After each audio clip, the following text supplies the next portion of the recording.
And this is when we were talking about Tom Evans's book earlier, and he's a kid on the E-list for anyone listening to it. He's going to have to do the hard work of researching this historical novel. It isn't the sexy stuff that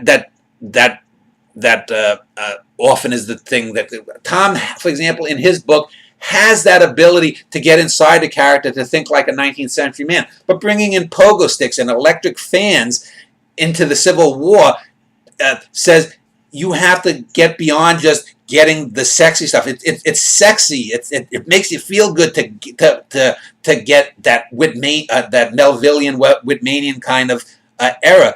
But if you don't do the work to go and realize that Mount Everest wasn't named until after this play is set, you're going to get killed artistically, because no amount of good writing is going to be able to save you when you make so many consistent errors. And again, Tom is only 20 or 21 or whatever he is, but so many writers like these Eggerses and these Pynchons make these kinds of mistakes that Tom made with historicity. They make it in other areas where they are so obviously lazy.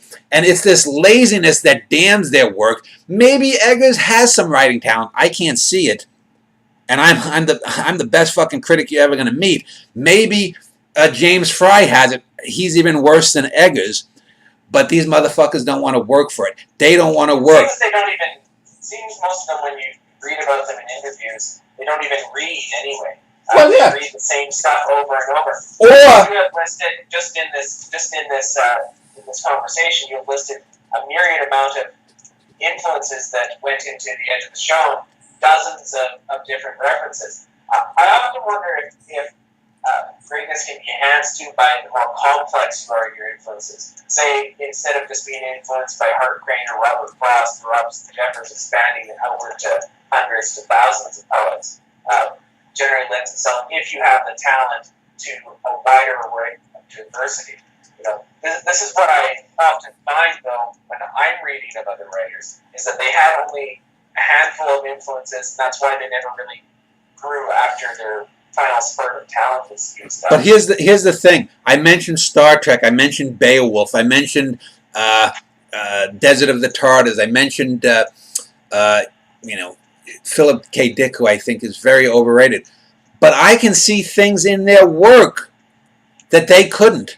I understand, in a sense, a lot of the episodes of Star Trek that I used here than Gene Roddenberry did. I clearly understand the Skull short story far deeper than Dick ever could. I clearly understand Beowulf much more than the Beowulf poet did, or could even. He has the excuse at least of 800 years or more to save him, whereas Dick doesn't. And someone like Chin, in a much lesser way, can understand something, or maybe get something out of my stuff that I would not have known.